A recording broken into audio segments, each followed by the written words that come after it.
Hello friends, I am BM. In this video I am going to show you how to start Powerica Generator in few steps. Okay, now you see on screen Powerica Generator.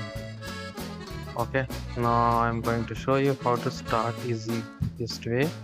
Okay, now first open generator or DG door for start generator. Okay, now you see here screen, this is our generator panel. Now press first button and wait for second, then press second button. Press second button once again. Okay, now press third button. Now you see our generator is now started. Okay, that's it. Thank you for watching me. See you on next video.